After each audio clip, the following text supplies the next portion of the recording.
Steve Ross. I'm a professor at the law school here, and I direct a cross-campus center that is hosting this event, the Center for the Study of Sports and Society. The center includes faculty from about 9 colleges, as well as strong support from the Department of Intercollegiate Athletics. One of our missions is to promote genuine interaction between faculty, students, and industry professionals. We will be having a major conference next October on intercollegiate athletics, featuring a number of prominent senior officials from intercollegiate athletics. Prominent antitrust attorney Jeffrey Kessler is involved in the whole question of Penn. In genuine interaction with academics. We hope to exemplify that today with this outstanding program. We're so delighted to welcome back to campus 3 people who have clearly swollen the fame of dear old state. I'll allow the moderator to introduce them. I'll simply say, please afterwards, if you want to know more about the center, please let me know.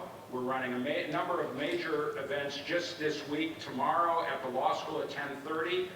One of my guests, the Deputy General Counsel of the U.S. Tennis Association, and I will be talking about youth sports and how all associations can deal with the growing inequality of access to sports in the country. It's free. 6 o'clock back in the law school on Monday. We're having a sports economist to talk about the impact of scandals and endorsements on professional endorsement opportunities. A week from, on the 19th, we're having a conference on sports and the battle against apartheid. I would like to introduce Mike Foreman. Mike, I will take up too much time if I listed all the things Mike does for the university. He helped arrange this, and maybe some of you who are Belisario grads know him in his day job as the Alumni Relations Coordinator for Belisario. He teaches an incredibly popular and essential to our curriculum Introduction to the Sports Industry course in the College of Communication. I think some of you may have been in that class. And he is a graduate student in the history and philosophy of sport right now, working on his master's degree in that topic. So thank you guys all for coming, and I'll turn it over to Mike. Thanks, Steve. We're good. Just a couple quick thank yous on my part. Thanks to the Curley Center and its director, John Affleck, for sponsoring this. Thanks to Steve and the Center for the Study of Sports and Society and his board members. I want to point out John Powell and Andy Wiesner and Mark Dyerson for their support of this event. Steve Samsel and Trey Miller from the College of Communications for really doing all the promotions, the taping, the live streaming. My intern Rachel Tasker, also TA for Com 170, and a couple folks have been a great support in putting this and other programs together. Jim Eibler, who Big Don knows quite well, Jay Paterno, Lou Prado, and John Neese. Plus the Com 170 kids here. Thanks for showing up. Mandatory, right? Quick introduction for these gentlemen.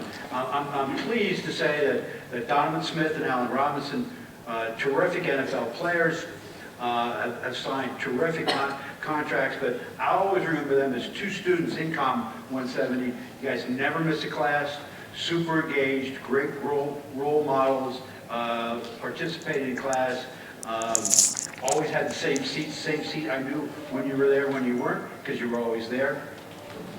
And Adrian was a great student in his own right. You're part of the Super Six that really had a huge mark in Penn State history at really a challenging time. So thanks you guys for coming back. I think it says a lot about you, what you think about Penn State as your alma mater, but what you think of it academically as well as football. So really appreciate you being here. So we're going to start out, we're not going to talk a lot about X's and O's today. We're going to talk about really important off the field issues. So we'll start with probably not an easy one, but I think really in some ways the seminal question for you guys. And you know, in a world of young and successful black athletes, what's it like for you off the field as far as the pressures on you, the responsibility on you, and your role in society? An easy one to start. Hello? Yeah. There you go. So, I mean, it's just like any other, you know what I'm saying, any given day. You have your normal pressures in the facility. You're there to do a job, you know what I'm saying, at a high standard, and then once you clock out, it's like, depending on people who know you or not, depends on how you can move, you know what I'm saying? So, like, I know for me, I'm very involved into the community. My face is very known in Tampa. And, you know, you kind of still get, you know, those weird looks like, who are you? You know, curiosity and whatnot. But, you know, it's great. It's just, you know, you live for this moment, dreamed of it, and, you know, we're all here. Adrian? The off the field aspect, when you go back home into, you know, your own community, it's something different. I'm from Baltimore, so when you go back, you have to hold yourself to a certain standard because the people who are there, they're looking up and they see, all right, he did it the right way. He went to school, he didn't get into no trouble, and he's making something for himself, and he's coming around and he's around us. So I feel like, you know, I just hold you know, I have a certain responsibility to them as well off the field. So more so than the, you know, the awe effect of being in the NFL, just it's an inspiration and something that they can touch that not a lot of people get to experience, you know, but they see like, you know, you look like me and you're from where I'm from, and, you know, why can't I do it? Yeah, you have an interesting thing on your Twitter profile about you have four younger siblings? Yes. That you want them to look up to you for not what you've done in the field, but for what you've done off it. How does that relate, you know, to being that within your family? Basically what I was saying was, I chose something such as football, and I put my all into it, and I grounded, I took the right steps, and I overcame a lot of obstacles to get there. So whatever they choose to do, if they put all their might into it, and they put all their hours into it, that they can accomplish that. So I feel like they should take the lesson out of it, you know, not look up to me because I'm good at football, but because of how I got good at football, or because of, you know, how I did it without, you know, getting into trouble or trying to impress this person or that person. Alan? Same, you know, like you said, when you're back to the city, you know, it's big because a lot of things that you have accomplished, people thought was unrealistic, you know, and especially at a young age. You know, if you're sitting in elementary school, middle school, you know, you tell people your aspirations, you know, they think it's not a realistic goal. You know, you have to be grounded more in their eyes, you know. So to be able to sit to say I sat in the same seats as others, you know, and use football to chase my dreams, you know, just in life, you know, family-wise and everything like that, you know, people can really relate to that. You know, again, like I said before, dealing with kids in like Baltimore and like Detroit and stuff like that, you know, all they want to hear is the same thing, you know, is that you do have a shot to do what you want. You know, you can become what you want. You know, you don't have to conform to any standards. You don't have to, you know, you don't have to be what people say that you have to be. You know, you can become anything you want. We have a foundation where you tell us about your foundation and what motivates you to do that. So my Within Reach Foundation now is in Chicago, you know, and same thing that motivated me was, you know, being able to have the support of my parents and my friends, you know, growing up. You know, I had a close group of friends, you know, and all of us now are pretty successful, you know, but again, at the same time, you know, we had that source of words for each other, you know, growing up as far as in that whole, we're like a competitive nature and stuff like that, you know, we had that to push each other. A lot of kids don't really have that. They don't have, you know, support from their parents or support from their families. So that's for me growing up, you know, I was able to have that from such close sources. You know, so to really be able to try to provide a little bit of support, you know, to kids and to be able to talk to them and try to provide them with certain things, you know, to really help them chase their dreams. Donovan, you know, you do a lot in the Tampa Bay community. In fact, you have this big walk coming up. Yeah, so my thing that I do in the community is I'm normally based around autism. So my nephew Aiden, he has autism, and you know, ever since finding that out, you know, I just kind of made it my my point to get out in the community, understand it more, and then just, you know what I'm saying, be around, autistic kids, stuff like that. So coming up April 27th with Autism Speaks, they obviously have this, big day to where, you walk to raise awareness. And, I'm going into my second year doing this, and then coming up May 13th, doing my second annual bowling event for Autism Speaks, to where, you come out, it's pretty much just have fun. I'm having teammates and everybody come through, and then, you just bowl for autism, all donations go to Autism Speaks, and, it's just something that's near and dear to me, and, I just want to keep rolling with it. So what's your reaction when you hear or read some things that happen with other players in the NFL, that they get more of the press, the tip of the iceberg, for whether it's domestic violence or something? When you see and hear and read that, what's your first thought? What do you go to with that, balancing that versus knowing how you live your life and what your priorities are? I think sometimes for me it's a little bit disappointing. Sometimes all the details and stuff like that may be a little bit off, but just the whole initial story, is definitely disappointing. Knowing how much that, everybody up here has to lose, and how many people are looking up to us, family-wise, friend-wise, people who don't even know us. You have a very big platform, so to be able to try to use that platform for a pretty short period of time, I think that's the main thing that goes into it. It's not something that will last forever. You're not going to play football, to the end of time. You have a very short window of that, so to be able to try to, use that platform to the best of your ability, in that short period of time, it is very important. I definitely agree. We're in a group text and everything like that, and it's just, like you said, he hit it right on the nose. You have to be, quote unquote, a certain way and maintain, your status, who you are, your name, for 8 years, and it's like, why sit there and risk all that you have and or gain to this point for 20 seconds, 30 seconds, whatever it may be. And, it's just unfortunate. And, like I said, it's a touchy subject and everything, but like I said, it's just unfortunate anytime you see that stuff go on. Like I said, you never know all the facts or anything until, and then, just makes it tough. But it's definitely disappointing. Yeah, it's disappointing. At the same time, I don't think a lot of people, we're held to a higher standard. Right. But at the same time, we're all still human as well. So, just like in the world, you're going to have a couple people that make mistakes or a couple people that are bad people, anything like that. Just because we're a collective, doesn't mean someone that makes a mistake is much worse than what you would call a regular person, would make. And a mistake is, what I'm saying, and your best punishment is just. You do something wrong, you have to answer for it. But we just have to understand that we're on a microscope, so what you do in the dark, is different from me. They're going to see what I do, not what you do. How does that impact the locker room atmosphere and the culture and the interrelationships? Surprisingly, it's not too much of a impact. I think that you're so business focused, when you step inside a locker room, step into that facility, whereas it's not anything that's ever mentioned or anything like that. It's actually pretty surprising. Talking about it now, thinking about it, anything that's ever gone on the team that I've been on, it's not anything that's ever mentioned, not discussed.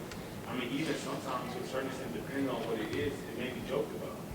Just as far as that's just kind of how the locker room is. It's one of those places where everybody's here to get a job, and there's no really added distraction. There's no time for added distraction. I definitely agree.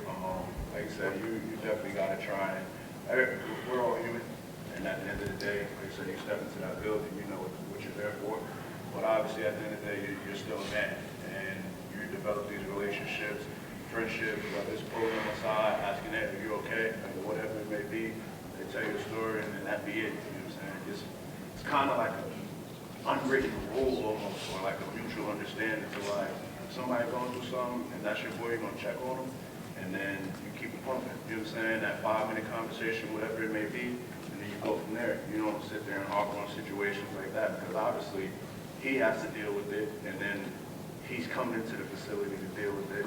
And then just imagine 80, 40, how many other people asking you all the time, you can't focus on what you're doing. I mean, especially with the media now. Yeah, the media. They don't get asked about it a million times, you know, so I think that's really kind of what clears you. It's almost like a safe haven. Yeah. Once you get to that facility, you know, that only thing that matter at that point is football. That definitely, the locker room is your piece, like.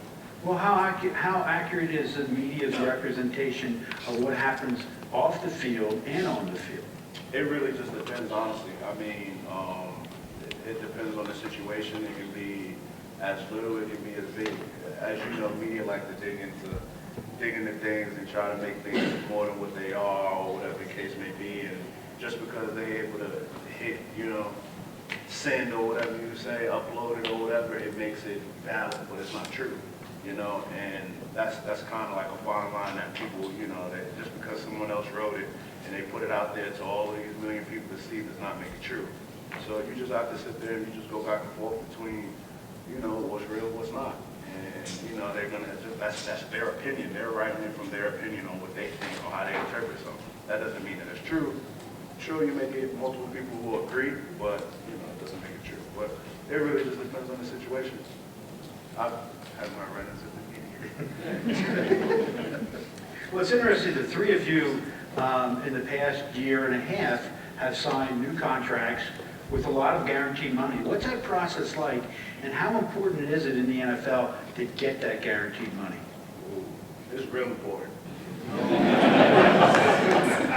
That's the most important thing, but it's, believe it or not, I would tell these guys, for me going through the experience first, I will always tell them, like once free agency starts and once the bullets get to flying, it's decisions that you have to make in a matter of minutes to an hour, just depending on the circumstance, so it's not like you can sit back and try to, create as many scenarios as you can mentally or with your agent or whatever, but once you really get into that aspect to where, like, once the tampering period opens up for, like, a free agent, once that gets going and, like, the offer starts coming in, you have to really, sit there and decide on if you want to take this offer. If not, again, once you turn down the offer, that offer is gone.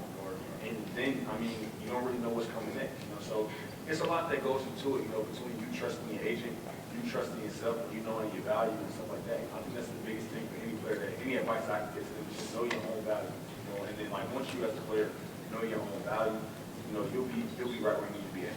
Yeah, I think there's two parts to that because I've never legit hit free agency. Adrian has and Alan has. Yeah, Alan and Adrian, you guys left teams have done, you signed So before. it's different. So mine was more so, are they selling you short? What's the deal? Who wants, you got to look around the league like, is it worth it? Hitting free agency, all this other stuff. But at the end of the day, my situation was different because they pretty much had the power to say, say if I didn't want to be in Tampa, right? They had the power to place a franchise tag on me, which regardless of whatever happened, I would have had to stay there for another year. So I can sit there and I could be all out. But if they want you and want to keep you, they place a franchise tag on you, and there's nothing you really can do about it. You know what I'm saying? Am I wrong, JR? Am I wrong? No. So, and that's my guy. But they place a franchise tag on you, and that's it. So, you just go back and forth about it, and it's like I said, it was different for me in terms of the process and getting an extension or signing a contract like that. Yeah, you stayed, Adrian, you left, you went north, you went in the division, what went behind, what was your thinking on that? And what thinking in addition to the money, what other circumstances go into that? You left a big city for a much smaller town. Yeah, well, basically people think free agency is, you got, 31 options and then you just go around and you look. But really, as soon as you don't know anything, and then as soon as the tampering period starts, the free agency starts. So Monday at 12, it was about 12:05, I got a call. This is what the offer is, what you want to do? You know what I'm saying? Packers. So, it's something like that you have to make a decision quick. Like, it's not, it's not this long drawn out process. Do I like the quarterback, and do I like the people there, or do I like the coach, or what kind of scheme do they run? Questions that you get asked on social media and stuff like that, or just like I went from Chicago, oh, what's this, to get back to Chicago or anything like that. When really it's not that, because when you make a decision, you kind of have to take emotion out of it, because at that time, like you said, T-money being big, and yes it is, because you've been working your whole life to get to a certain point, to the point where you can take care of your family and everything like that. So it's hard to not take advantage of the opportunities that you have to do that. So like I said, you just gotta make that decision, and it's not too much that you can think about. You can't be thinking about the fans, or you can't think about what were my former teammates. That's right. He left you, man. That's funny too, because for me and Adrian, we both signed to team, after, like before even a visit the city or whatever, So Yeah, you wouldn't a heartbeat, right? You know what I'm saying? Well, that's kind of where it's at now, and just the league of the NFL, most of the time, 9 times out of 10 players are getting a higher value from free agency, So that's just kind of how the league works, So the league being able to go through that process now, I think it was good. Look back at it, it's nothing that you can kind of predict. I will always tell them, there's no real advice or anything I can really give you except just really understand, get value, and just try to understand, as far as what you want, because I think as you know what you want as a player, living wise, team-wise, money-wise, or whatever it may be, that will help you out throughout the process. But that's the only way that you can factor into it. It's just like, what do you want right now in this period of time in your life? It's a great line, Alan, how the league works. And you two know, when we class, we always talked about how much is sports and how much is industry. So now that you're in the industry, how much is sports and how much is industry? How much is about the business of football versus the playing of football? A lot is about the business. Everything's about the business. I can't really give you a real percentage about it, but a lot of it is about the business. You got to think about it. You got 40, 50 people that sit upstairs, literally just plugging people in places, taking people out places. Crunching numbers, or like trying to sell tickets, or how can we get this, and it's like, but like for players, until you like really get to understand it, like I'm corny, I went and did an internship in my facility, like who does that? So I was upstairs, I was upstairs floating around, so I started seeing all of that, but like, you don't see any of it, but at the end of the day, everything is driven off the business side, you know what I'm saying, whether it be, we're not filling the seats, or we got unhappy, fans because of whatever the case may be, then it's like a, what do we do? Type of deal. And then you just have the players, go do your job, you know what I'm saying? We don't guarantee that they'll do your job. I will say this though, I think a lot of players are now starting to understand the business and the power that they bring to the table. As far as everything, like just looking at like the Antonio Brown situation, or there's been a couple of, Russell Wilson just said he wanted to get his deal done before April 15th and stuff like that. But just for guys to just understand, the business itself and just kind of how they factor into these puzzles, whether any of those situations are right or wrong. It's the fact that guys are now just starting to understand, where they fit at in the puzzle and also what they want. Again, some people can look at it right or wrong or whatever, but it's just, it's actually pretty cool to see, a lot of players starting to understand it. I think the NBA has really kind of set the standard, as far as the power that players have, and just as a player being able to try to seek out what you want. At the end of the day, we all play football, but we all are people in general. So it's a job as well. So you want the best job you have. You want to go and work happy every day, the money that you can possibly make. And just like any other job, that's what you want to be out.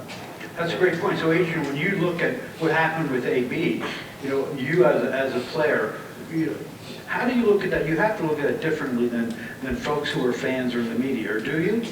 Yeah, I look at it as, like I was saying before, it's really all the business. And to the people upstairs, to the owners, you're really, a jersey, and you're a part of their business. It's not,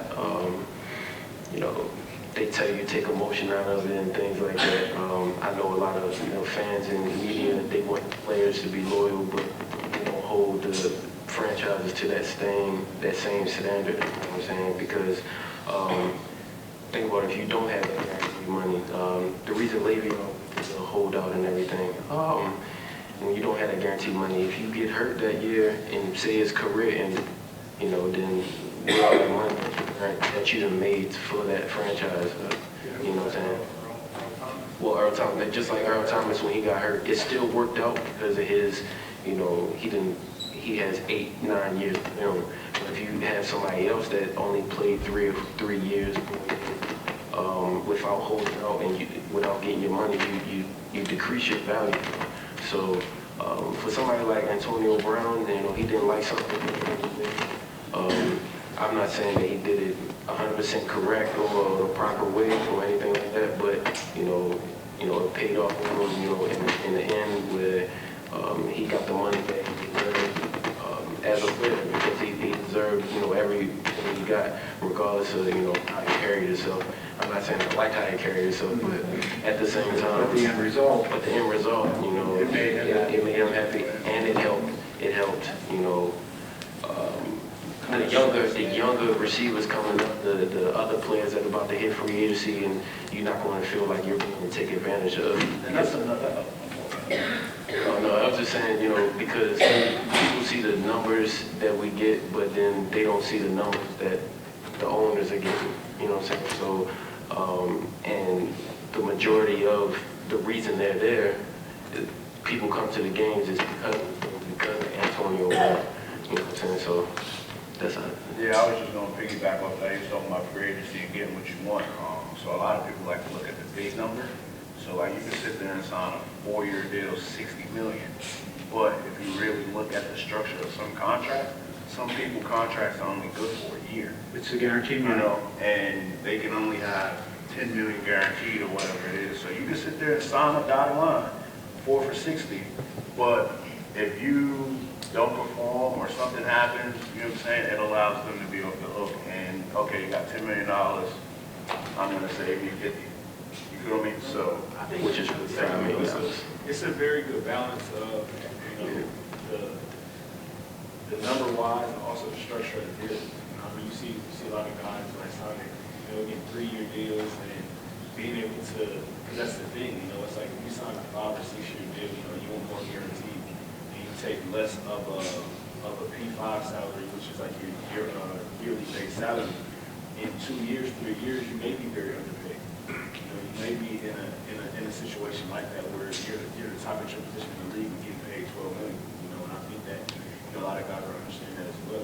Being able to, the shorter the deals, or just the structure of deals also give you a lot of flexibility to kind of be able to stay right in the market with what your value is. Because the next one comes up. Right. Now, the CBA with the Players Association and the NFL expires in 2020. The last one, there was a big lockout. What would what's on the horizon with that, and what would you like to see change? The guys are preparing for a lockout.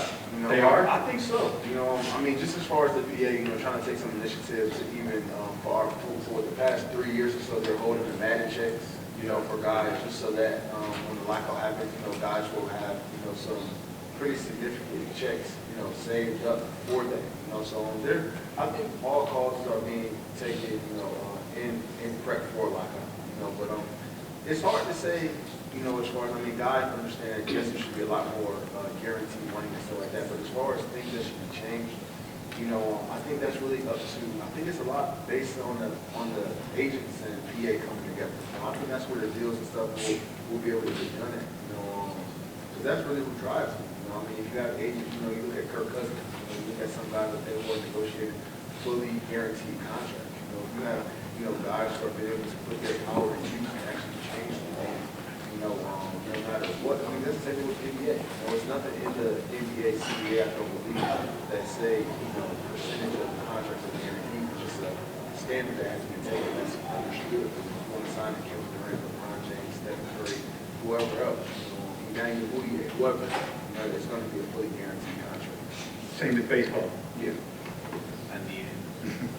Fully guaranteed. No, but I'm It's fully guaranteed.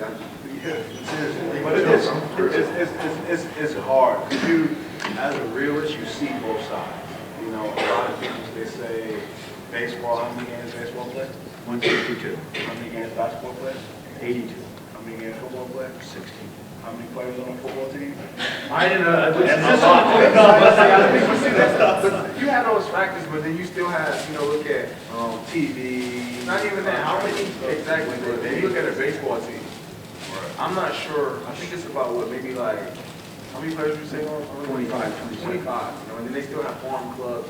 And they still got to open the stadium, no matter what the attendance is. For what however many games, 81 games. So I think it's still a lot that goes into it when you're talking about the most grossing sport, as far as the NFL, So I think it's certain things that, again, in the CBA, I think a thing that wants to be taken out of the franchise tag, for teams kind of be able to kind of hold guys into contracts. We look at all of us, none of us went first round, so we all have the choice to choose our contracts was up. We were either going to have to franchise tag or hit free agents. Guys in the first round, they do get some money up front. When you look at those last 10 picks in the first round, you got some guys sort of fifth-year options, and then still being able to be franchise tag. It's a long term process. I believe a possibility of about 8 years before they could be true open market. True open market in some cases. That's very rare, but that is in the CBA. Well, let's talk about the risk reward. The ramifications on you physically and what you go through, the expectations. Let's talk about the short-term expectations for you to play every week no matter what, and then the long-term ramifications of playing a violent sport. How much does that go into your thinking and your career vis-a-vis the money and what you're going to do after football? Yeah, so I know they say the best ability you can have in the NFL is availability. So like I've been blessed and fortunate to never miss a game in 4 years. 64 in a row. So like, and I'm fit for my 20 rest season. I had a little knee tweak or whatever, and they were like, hey, sit these 10 plays out, and I'm like, oh my God. So I would have got a perfect snap, But like, if you have that, think about it like this. You got someone who can give you 100%, right, on half a season, right? And you know that you can count on 85%, whatever it is, from someone for a full season, who you gonna go for? You're gonna go for that full season because then it allows you to be able to touch other places, on the team. Because you gotta know, okay, I built that dependability on that person to be there. Okay, he's gonna be there. I know he's gonna play through whatever. And then I can focus on things that maybe, for me, okay, I wouldn't have to think about looking for offensive linemen. You know what I'm saying? I can go focus on defense or whatever the case may be, and it just allows you. So they're gonna go for the people who play. If I'm not gonna pay you money to miss time, and that's how you. What's that pressure like, Adrian? I don't know, because I always put that on myself. Like, I played through Penn State hurt, you know what I'm saying? But that's because I had a goal in mind that I want to be playing, on the next level. So, I got some stuff that I played through that I'm going to have ramifications when I'm done with that, and I know that, I accept that, but I know that that's that risk as well, and that's where that guaranteed money comes in, so that when I'm older and somebody got to take care of me, they got the money to do that because, I got enough saved up and everything like that. So I'm already prepared for that, that thing, because that's the risk of playing this game. Especially like I play safety and on defense, and shoulders, head injury, CTE stuff that everybody talking about. I don't worry too much about it, but those are the reasons why players have guaranteed money, because at the end of the day, when you're 40, can barely walk and getting out the bed, you have to do rehab, and everything catches up. And I definitely, that's why I said it's like a double-edged sword in a way. You got to be a realist to understand it. Like, you got these people who say, okay, I know that they're banging every play. Mind you, this is not including practice. You're banging every play, so risk of injury is high. So why sit there? You're not going to sit there and put in money to a car that you really want. It could be a Ferrari, but it could have been in 4 or 5 accidents. You're going to be like, nah, I don't want it. But in the same token, You're a Ferrari. but in the same token, you're like, as a player, I know what I play through. You know, I know what I'm risking myself to down the road. It's like, give us what we deserve. You know what I'm saying? Like you said, know your value, know your worth. Because to any given, you know what I'm saying, not downplaying anybody out there, but if we were to sit there and tell you the many of things that people play through, you'd be like, how many of y'all had a sprained ankle? And you're like, I can't walk. You got guys playing with torn ligaments. You got guys, all of this other stuff. And you know what I'm saying? It's like, part of it is love the game. Part of it is, you know, it's a bigger issue. You know, you got 30 other guys, and you're like, okay, my 60% is better than whoever's going to let me go out there. I can tough it out. You know, and it's like, hey, why not give me what you know I'm worth? About 2 or 3 minutes, we're going to open up the questions for folks if you want to come down the aisles. I do want to get into the idea of where you guys stand with the NFL's stance on Colin Kaepernick kneeling and the fallout within the league, within the locker room, and the public. What are your thoughts on that? Me personally, I think it was a situation that was hijacked, you know, for as far as what was actually taking place. You know, I think the whole, like, point of everything was just to bring more awareness to social injustice. You know, I think that was the biggest cause to it, you know, which it has done inside of the NFL. You know, again, I mean, for the Bears and Tampa, you know, both teams maximize their contributions to social justice. You know, that's also matched by the team and matched by the league. So I believe for us this year, we raised anywhere around $1 million, you know, to put in the inner cities of like our team. You know, so that was the initial plan too. You know, I think once it started, you talked about, you know, as far as the flag and the military and all of that, you know, it kind of took a twist. You know, that's really when it took a twist. And you had, as far as the NFL, the teams and everybody, they just wanted to get on the same page. You know, that's, I think, really where it stood at, was I wanted to get on the same page, you know, because there was a lot, you know, from the media stands, you know, from our president's stands, from there was a lot of different things being projected to the mass, you know, so I think the NFL, the teams, again, they just want to take initiative and everybody be on the same page, but again, I think it has done its you know, what it was meant to do. Like I said before, I mean, the NFL now matches the team, you know, with as far as their contribution to social justice, and I mean, that was the cause of it, you know, to just bring awareness to, you know, social injustice, and I think it has done that. On that, I've never seen so many people care so much about the flag, like, until, like,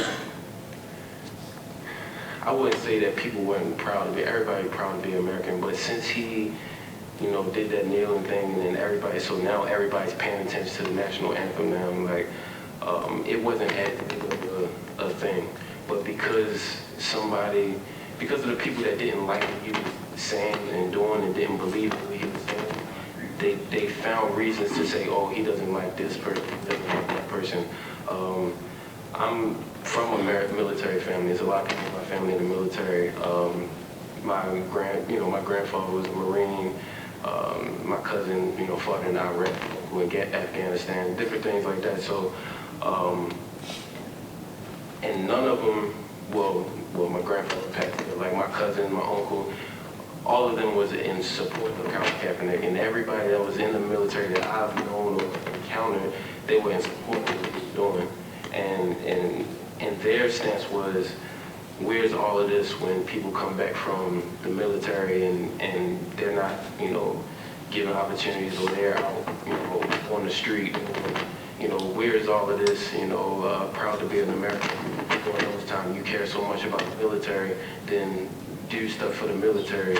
Don't, you know, try to use them for an excuse to like Kaepernick. And I mean, just as far as, you know, being in the actual stadium, you know, when you talk about, like, you have maybe what, I think the most of the teams, like 10 or so, who had maybe around the league, let's say hypothetically, 80 players to 85 players, who are trying to take a stance for something, that just was association, just really like associated with the flag. You have thousands of people throughout the stadium who don't stand. You have thousands who keep their hats on. You have thousands who talk during the national anthem. You have thousands who do so much other than pay attention to the national anthem at that time, but that was just something that people could gravitate towards. That was something that people, had a visual to see, and as far as people being on the platform, like we talked about earlier, you have these guys who are on the platform, you can visually see them, expressing whatever they want to express. No matter what, I think every guy who kneeled came out and said that it had nothing to do with the flag. Like nothing to do with it. What's the players' relationship? If you have any questions, come on down. What's the players' relationship with the league? What do you think of the league office, Roger Goodell, the people who are running your industry? I think it's a lot of stuff that's presented. But I think that's, and I try not to compare, but when you look at certain things as far as how things are taken place in the NBA and stuff like that, I don't know if it was a joke or not. It was supposedly that somebody reached out, or they reached out to Adam Silver, just to kind of talk to him about how he handles the NBA and, compared to the NFL. When you see anything as far as, certain things that take place, with their league, they're really ahead of the curve, they're really open about players, speaking out, it's a more open league, and we all understand that, it's a different league, so to speak, but as far as being on a team like the Chicago Bears, I think for us, we were fortunate enough to have, coaching staff and management, everybody like that, to want to be on the same page with the players. And a lot of organizations, it's not like this. For us, you have our coaching staff, you have our management, GM, everybody who wants to just, who are for the players, who wants to help get the players, push whatever agenda they want to push, and just to help them, do it the proper way. Yeah, Silver talked about, what NBA players come to him, and he has that kind of personal relationship where he's talking about mental health issues. Yeah, no, that's, like you said, I know I can't speak for any other team, but only being on the only team I've been on, I do know the Glazers, because obviously guys around the league talk. The Glazers do a great job with engaging with their guys. You know what I'm saying? You may think that they're not in depth or in tune of what's going on, but they are. Whether it be, I know we had personal meetings, you know what I'm saying, where they pull 3-4 guys at the end of the day, you go sit up there and you talk about whatever it may be. They'll sit there, they'll inform you of stuff that you may not have known, on grants and stuff like that. And then just common talk, just sitting here talking about things. Hey, what do you think of this? Like, how do you think that we can make, so, and just being able to pick everybody's brain, and they know everybody, Like you said, some can't speak for any other owners, but some owners, you could just be a number. You're walking through the hall, you see the Glazers, they do great. Hey, how you doing, Donovan? Hey, how you doing, so-and-so? First name basis or whatever the case may be. And I just sit there and I say, they do a great job with that. Like I said, we talk about it all the time, whether it be through the locker room, training staff, all of that. You just share those little things between, your friends around the league, and you just see the differences. So, with 2 questions. One's about Penn State, and I want to read one of your tweets to you, Donovan, and have all 3 of you react. The NCAA, this is Donovan last week. Man, I should have you read this. Yeah, why don't you read this? You can do better, Donovan. You want me to read it how I wrote it? Yeah, and you can even use that one word in the last line. You sure? Yeah, absolutely. I said, man, forget the NCAA. Y'all scheming for real. Ruining a man's wedding registry because of a gift giving. Y'all gotta be kidding me. Like, sooner or later, this shit gotta stop. You want me to touch on that? Yeah, absolutely. I think you did a good job. Nice jump down. Okay, so for me, just being here, you kind of you're young, you know what I'm saying? You get a lot of guys who are 16, 17, 18, and you really don't know, like even in college, it's a business, and you really don't know. So you have these kids who's coming in and you surprise them with all of this big, beautiful campus, the $1 million facilities, video game, all this other stuff. And it's like, mind you, you're getting a bunch of guys coming from bad backgrounds, whatever the case may be, and it's like a shock. So it's like, well, shoot, I'm getting an extra $500 a month to do whatever I want with it. Okay, cool. But in the same token, if me as a man finds the love of my life and want to marry her, I should not have to worry about my friends and families or whoever wants to give me a gift. Nobody's stopping them from getting gifts, you know, just because I'm young and all of these types of rules and stuff is bull completely. If you ask me, it's bull. And I'm trying to censor him. It's so frustrating because everybody sits there and glorifies the college athletic life. You know, it's been plenty of times where, yeah, like the commercial, they came out with this beautiful commercial and you're like, oh my God, I want to go be a college athlete. Y'all got it so easy. Even sitting here talking to, you know, regular students, you don't have it easy. How many 5 o'clock wake-ups do you have to do? You have punishment runs, I'm sorry. No, seriously though, seriously, because you're held to a higher standard, so you have to wake up 4 o'clock in the morning to go get tortured for an hour and a half because you were 5 minutes late to a meeting or whatever the case may be. But then in that same breath, you're telling me I have to perform to the highest of my abilities in the weight room, and while I'm doing tutoring, I have to walk. Penn State's beautiful. It's a big, beautiful campus. I gotta walk from Disney Apartments all the way to Willard. After coming from working out and having a shower and brush, and I didn't even eat. You know, I gotta rush to eat, but nobody counts all of that stuff that you know, make a joke about food. I mean, to me, you know, going to college, you don't know what the expectations are, but that's what you signed up for. But I think the underlying effect of all that is that it's a $1 billion business. College athlete. Yes, you know, so with the business of it being so big, you know, I think that it would be too hard at all to be able to compensate the players. I think even if you ask other universities, especially SEC universities, they would want to compensate the players. I mean, they compensate a lot of players anyway. But I mean, I'm sure other schools do it across the country. And I think that it's more of a NCAA. You hear about guys, okay, they may not want to get a job, but they want to start a business while they're playing, and you know, also to whatever they can't do that. It's a lot of things that guys just can't do, you know, from any standard because of the NCAA. I mean, it is by far more than enough money to go around, you know, to be able to compensate, you know, these players for what they're contributing to the university, and also being able to take away some of the restraints of, you know, when guys want to start a business. You know, you have guys who's an athlete, you know, who's doing an internship, but now maybe a sophomore year in college, they want to start their, you know, life after college. You know, that's a sophomore year. They can't do because of whatever of them, you know, being an entrepreneur or them, you know, taking money from you or not being an employed person. You know, so there's a lot of gray area along with not being. Like I got the perfect example. Everybody knows John Herschel, right? And I don't know if I can speak. I don't know how true it is or whatever the case may be, but he was playing football, double master while he was doing something like that, and teaching college courses, but he couldn't get paid for teaching those college courses because he was a student athlete. How messed up is that? So you want me to teach y'all students, but you're not going to pay me. Now, I don't know if there's any kind of like, But even then, he wanted to, you know, take it upon himself as a, you know, personally, you know, be a tutor or something, you know, I mean, all the students that we have, and you know, had used that internet, you know, I mean, like, people were able to, as a regular student, you're able to get compensated. I mean, you're able to just, to live normally as a student, you know, if you do certain things, you get compensated. I mean, that's the fact that, you know, not just an overall compensation group, you know, the scholarship. I mean, I'm not sure how academic scholarship are they the same? Close. It varies depending on the level. Let me finish with this on the question.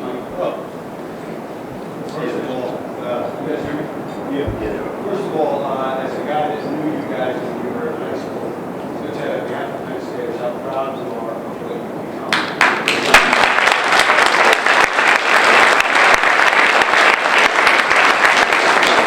I have a question about being managers.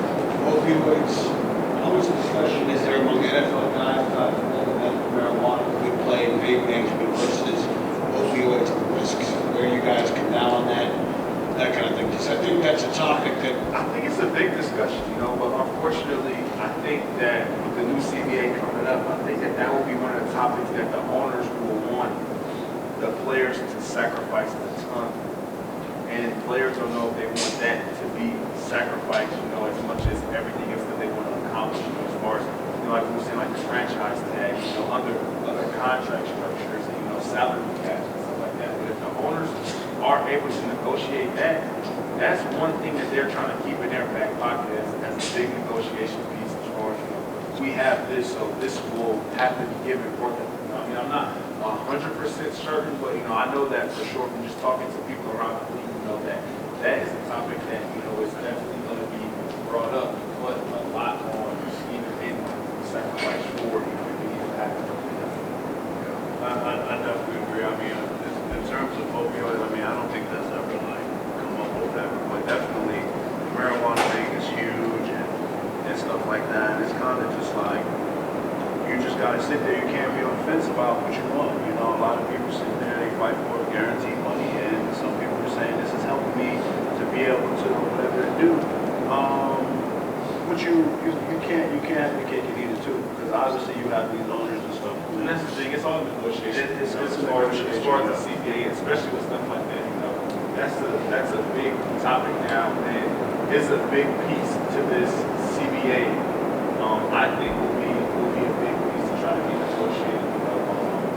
Especially with all the legalizations through states and all this other stuff, it's like, okay, well, if it's legalized in the state and if you wanted to go use it for your recreational use or medical use, I should be able to. Why should I have to be held to a different standard? Because, you know, I'm in the state, so why can't I follow the state law? You know, Everyone's going to play for the Broncos. And also, they have taken away some stuff, but they don't tore it off, they don't do anything.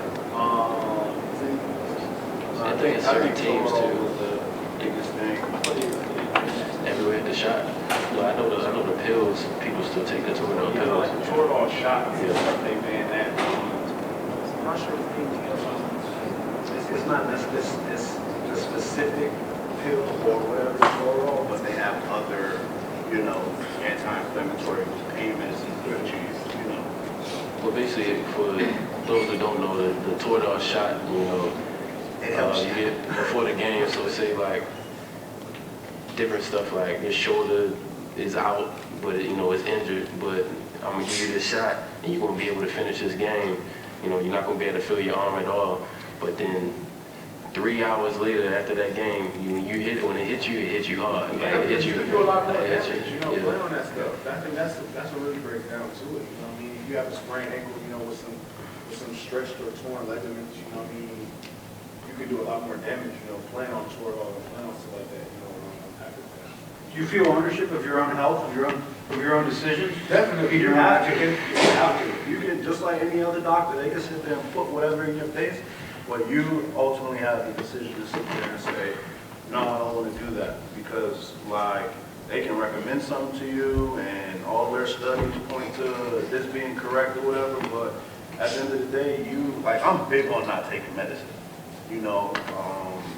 And that's just the way that I just operate, because it's like your body is meant to do so much and it's so incredible what it's able to do.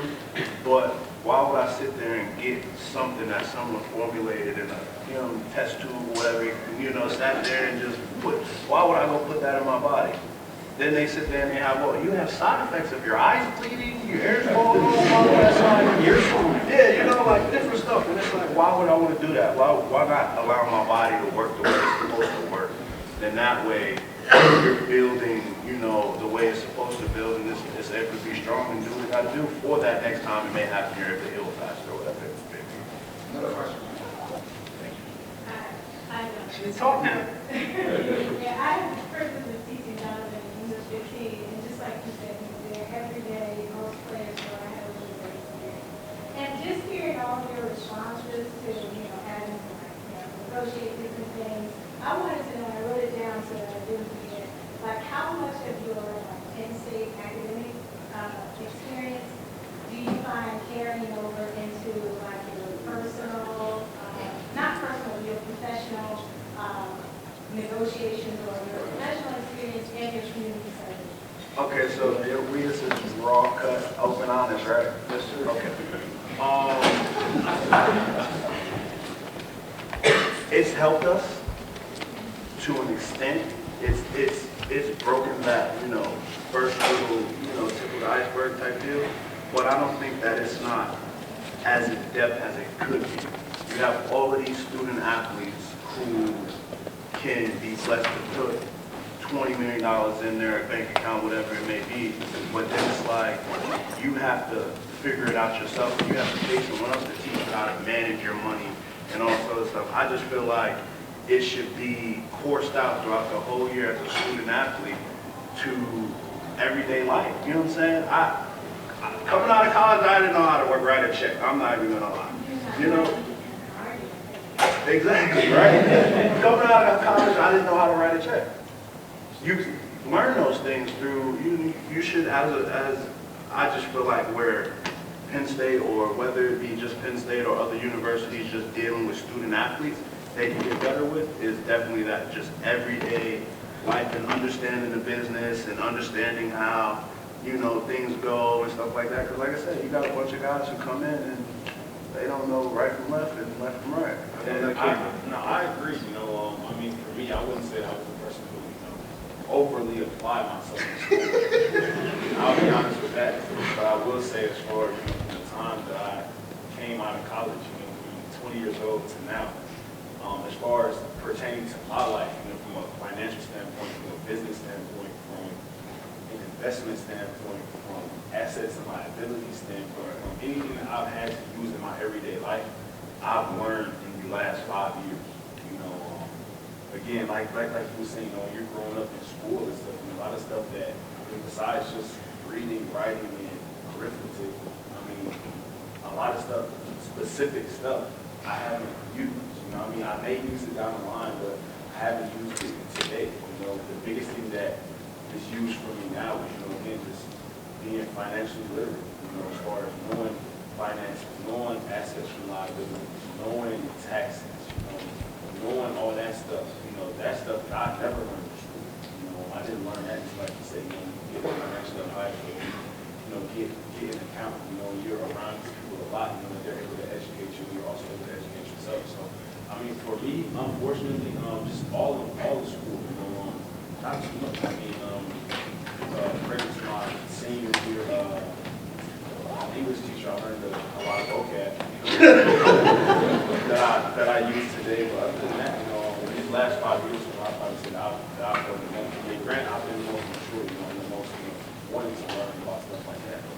But a lot of it comes from being in the locker room. You got those older guys who've been through it and understand it, and they kind of like hint it at you, throw it at you a little bit. So like you sit there, you get in the league, it's like, oh, I want to buy this car, I want to buy this. Like, hold up, you feel me? Understand that this is not like constant play. We get paid 16 weeks out of the year. You know what I'm saying? You got all that money coming in, but from January to September, you just got money flowing out. You're working gratis. Even looking at your everyday person, a lot of people, unfortunately, in the world, have to live, from check to check, and as far as that are not as business savvy as people should. For me, fortunately, I love enough, being able to earn money and to be able to live off my investments, and of the money that my assets make rather than spending my salary. Even in a couple of years, being able to live off the return of those assets, being able to reinvest in the bigger investments, So, when that's really how you start to understand and really open your brain up to understand how to live and how to be successful in the world. I think that's a big thing. As far as even in a lot of inner city communities and stuff, like a lot of people don't understand it. They want to go get something. They want to pay they want to go buy a car. They want to go buy a big house. They want to go spend all this money. As opposed to not understanding, that you really live off the money that your assets are making. You'll never spend $1 of it. And once you get to that, even at the end standpoint, being able to live off the return of those, assets and stuff like that. So I've learned most of the last 5 years. Well, I learned. Tell us, David. I learned a couple of things. Well, think Yeah, what you learned? when I got to college, I think it opened my eyes to, a variety of more people. I think I learned, how to build relationships with people. I learned how to talk to different. You're not going to learn. If I didn't go to Penn State, I wouldn't have had those same opportunities to have to, I had to talk to the people and I had to step out my comfort zone in different places that, I wouldn't have So you ever tell them done. if you went to high school, right? And then you didn't go to college, and you get a job, you're not gonna talk to nobody? No, but it's my turn.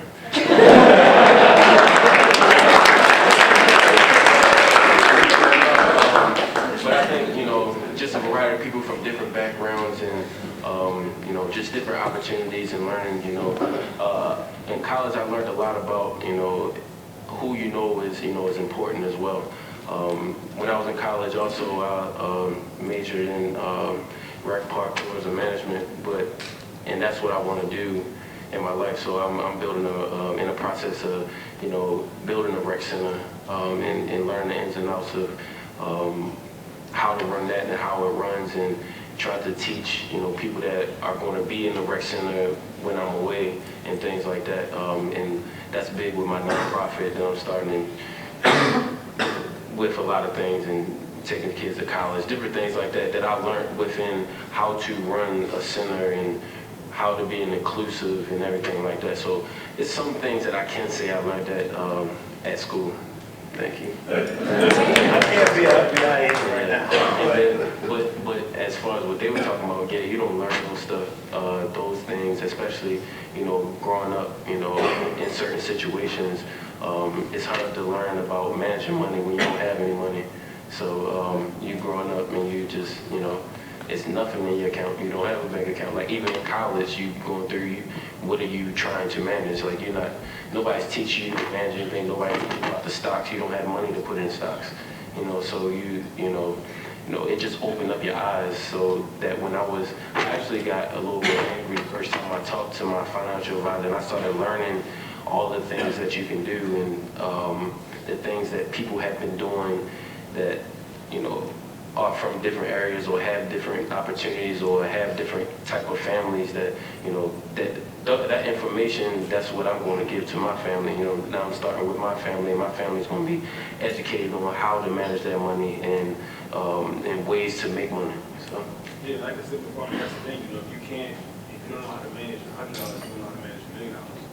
So I mean, it's not really even about, how much you're making, it's about, knowing how to make that money work for you, knowing, how to continue to make that dollar last, not spending that dollar. Know how to get a dollar and not spend it. We're going to let this great point out. Steve, you start us off. We'll let you finish it up. Last question.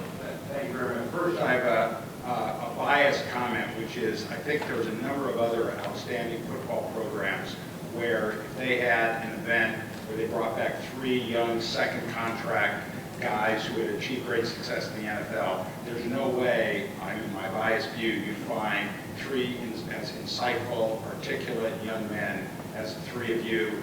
Maybe it's self-selecting because you picked Penn State. Maybe it's something you learned at Penn State. But I think there's some clear differences there. I want to ask you guys a question based on something somebody once told me, and I know you guys have to have a lot of self-confidence to achieve what you've done.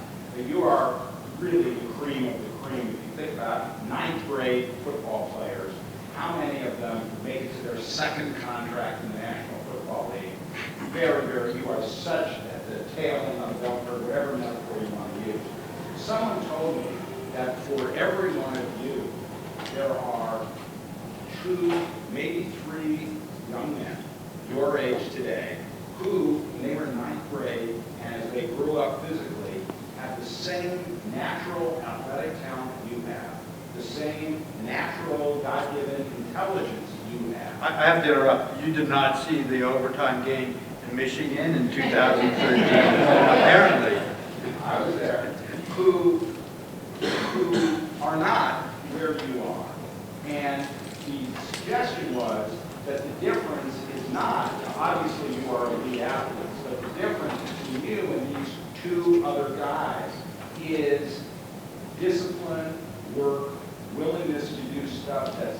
fun. You might like hitting, catching passes, running down, interception, but game work, film work, being in school so you can succeed in school. And I wonder if you know, thinking back on players you've come up with, whether, and we're all supporters here, so you want to be honest and egotistical, say, no, I'm just so much better than those guys. Or whether it's true that a key distinguisher is the discipline and effort that has brought you to your success. No, definitely. It's a big part of it.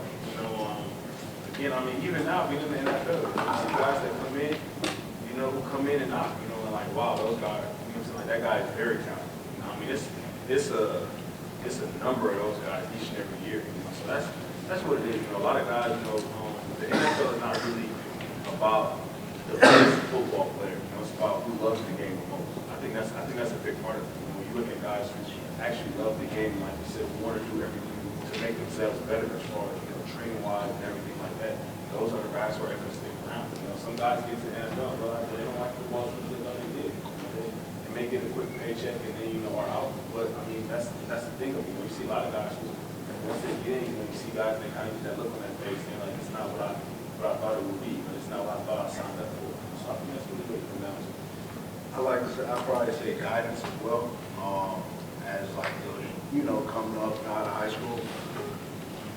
If you plug those same, you take those same exact guys and stuff like that, I think guidance really helps you, because if it wasn't for my uncle, I don't think that I'd probably be here. I went from New York to where I played football because like it kept me out of the streets, and I really was just doing it. And then I moved to Maryland, and it's like, didn't play my sophomore year. Junior year, I got in trouble. He said, listen, you want to go to college? I said, yeah. He goes, I ain't got money, and your mother ain't got money. So you can either get it academically, or you can use football as a platform to get your education and go from there. I think if I didn't have that conversation, I probably would have never taken football seriously. And it wasn't until my junior year, what I'm saying? I was a late riser. I didn't get my first offer until spring of whatever it was. And it was just like, oh, wow. So, and then it started that trickle effect of, okay, what does it take to make it to the next level? What does it take to be, the best? Waking up and early, having to work out, or after school, you don't want to do anything, going to work out at 9 o'clock at night. And then just surrounding yourself with guys who done it and or know how to do it, i.e. what he does, and another former Penn State player, Next Level Nation. They do a great job in Baltimore of helping guide these kids to put them in that position to possibly, be successful. And I think that's, and I obviously I can't speak for you, but I would say it's probably for all of us, guidance, a conversation, and then, you just learn that work ethic and coming through college, and Joe Pye yelling at you, and all the good stuff, and it's instilling those good things into you, and you say, okay, this is how it needs to be done, and to get to where I need to be, and you just hone in on it and keep building from it. Yeah, that's great. Last word, Amos, there you go. The best for last, buddy. I think a lot of it's mental, a lot of it's blessings. I made my mind up young, but I was competitive. I had a, competitive family. But just like him, I just realized that younger, seeing things going on and, around me, that this is what I want to do, and this is the fastest way that, I can, get where I need to go. I was the first one in my family to go to college and things like that.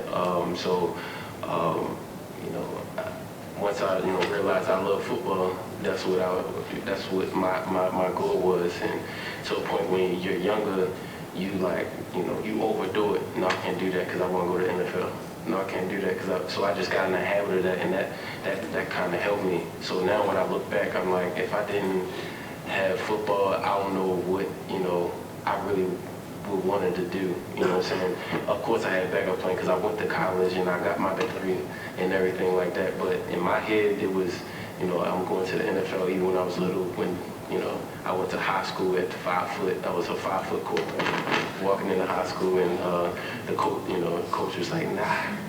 So, but then he tells the story all the time that, my sophomore year, just putting in the work, and then I got, some hype to me and everything, and then things just started, coming together. So I feel like, back to your question, I think it's a lot about mindset, and, when you want something bad enough, you're going to do it. A lot of people say they want it, but if you're doing wrong things, bad things, and it's going to take sacrifice, it's going to be hard, regardless of your situation. I don't like when people not in the same situation tell somebody else no excuses, but, at the same time, if you want to be successful yourself, you have to have that in your mind that, it's no excuses. This is what I want, and I might have to jump over a higher hurdle than somebody else, but, if that's what I got to do, I got to do. It's a great message. I'm going to play upon Steve's bias here. Knowing you guys when you were undergrads, you are a product of Penn State in that when you were here, you did things the right way. You handled your business the right way. And the fact that you're here now, you continue to handle your business and your loyalty, I think I am biased. It's a hallmark of Penn Staters. And the fact that you're here, took it upon yourself to come, is really testament to you. And also the impact that Penn State's made, and today the impact you made on Penn State. So thanks a lot. Really appreciate it, guys. Appreciate